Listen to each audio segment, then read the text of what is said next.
very few players are currently using Warden charge rocket balloons, which is baffling because it is insanely strong, as we'll show you today.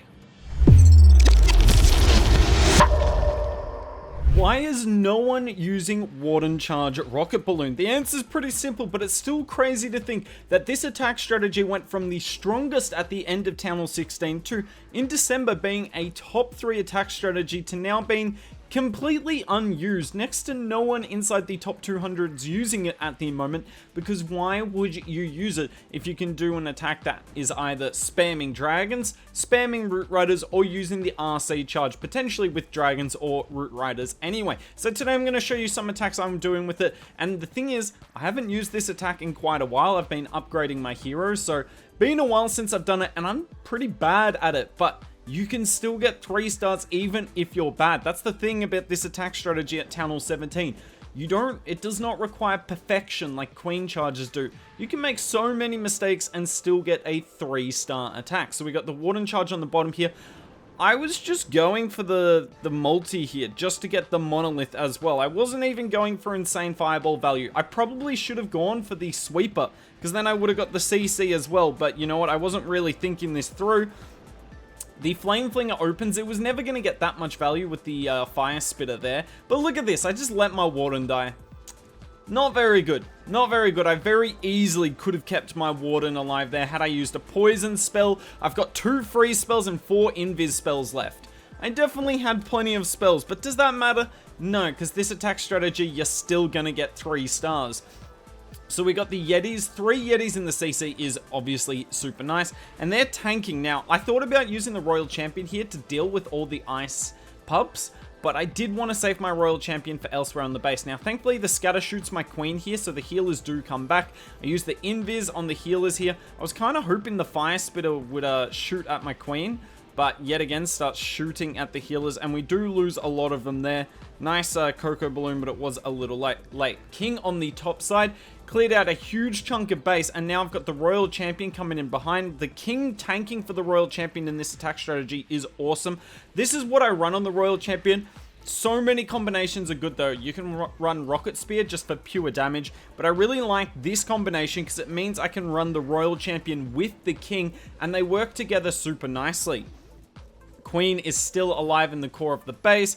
Use the invis there. She finishes off the Royal Champion, and look, my Royal Champion's just hanging on at this point. In terms of the hero equipment for the entire strategy, I may as well show it here. Obviously, I'm very maxed out on equipment, and that definitely is what got me to the 3-star here.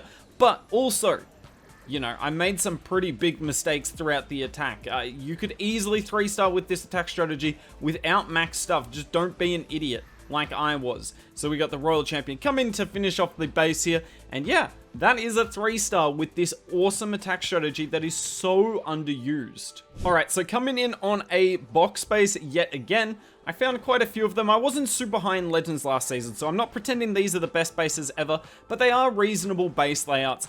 So you can see I'm using the Flame Flinger here.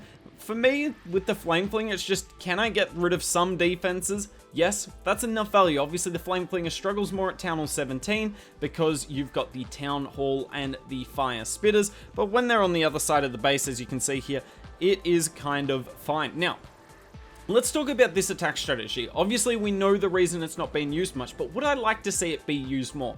And I think the best way I can talk about this attack strategy, as we get a really nice fireball there, is similar to how we viewed Super Archer Clone attacks back at Town Hall 14. At Town Hall 14, when it came to the Super Archer Clone attacks, most of the community, they either used the attack strategy or hated it because they felt it was slightly cheap and it wasn't that skilled. You just used a blimp with the Warden ability and you took down most of the base. So at the time we hated it. If I got hit by a Super Archer Clone attack today and I got tripled by it, I'd be like, fair play. That's actually a skilled attack strategy at the moment because that's just how the game's evolved. Spam has definitely overtaken the meta. Back in the day, spam was either Super Dragons or the Super Archer Clone attacks. Now spam is Root Riders and Dragons, and they're infinitely less skillful than those two. So I think the Fireball Rocket Balloon attack strategy kind of falls into a similar thing. That freaking roaster destroyed the Headhunters. It kind of falls into a similar thing wherein it's like the Fireball attack strategies, well, maybe not as much the Super Witch one, but the Fireball attack strategies like this are definitely more skillful than the Electro Boots charges, where you can just take down an entire half of the base without really having to do much to deserve it. And the meta would definitely be probably better, but also the meta would be the same that we got at the end of Town Hall 16. So on one hand, obviously I'd like to see this come back into the meta. This was my favorite attack strategy from basically May until the end of Town Hall 16, but we've also had this sort of meta before, and we're going to see the Fireball nerf coming in. It's not going to affect the max level. It's only going to affect you if you've got a level 23 or lower one. But yeah, I'd be interested to hear all your opinions. Do you want to see Fireball attack strategies come back? Obviously, we're getting an Electro Boots nerf and an Invis nerf next month. Would you like to see Fireball come back? Or, you know, do you have bigger hopes? Do you want to see Lalo back, Hogs back, Hybrid back? Oh, I'd love to see those three armies personally, particularly more than this attack strategy here. You're going to see yet again here how I managed to get value with the Flame Flinger. Obviously, this is not a maxed max base, but I'm pretty sure it wouldn't have made a difference. So we got the Expo on my Warden here, which allows me to use the Flame Flinger, which will now set a beautiful path for the Warden to follow. Now, obviously, I can't use an Invis on my Warden because the Expo will retarget, but I also can't freeze the Expo because, yep, it's going to retarget to the closest troop, and that is, or troop, or part of my attack, and that is the Flame Flinger currently. So if I'm gonna freeze, I have to freeze the multi-arch tower. Instead, decide to go for the rage spell. Now I want to use this last raid here to ask for all your opinions, so spam the comments down below.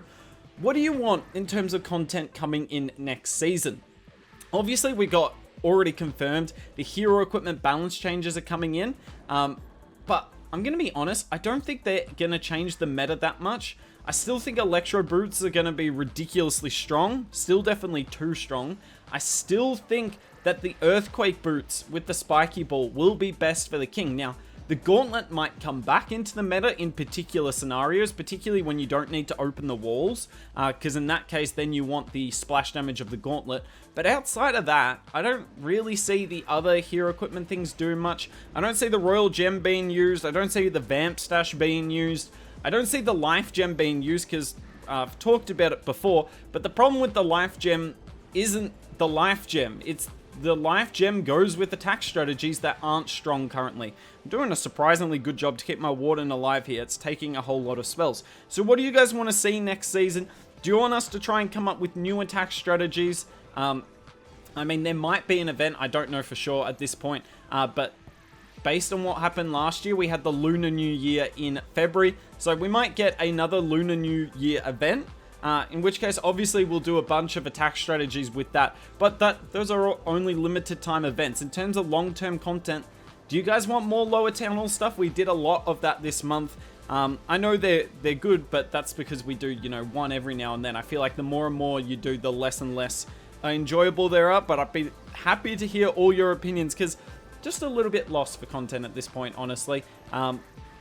Maybe it's our fault, maybe we can be more creative, but I'd just love to hear what you guys want in terms of content, because we make the content for you guys. Do you want crazy attack strategies? Do you just want us to... Are you happy with us posting, you know, the same 5 attack strategies on rotation, sometimes with different approaches, but more just reinforcing everything you know? Let us know down below. No wrong answers.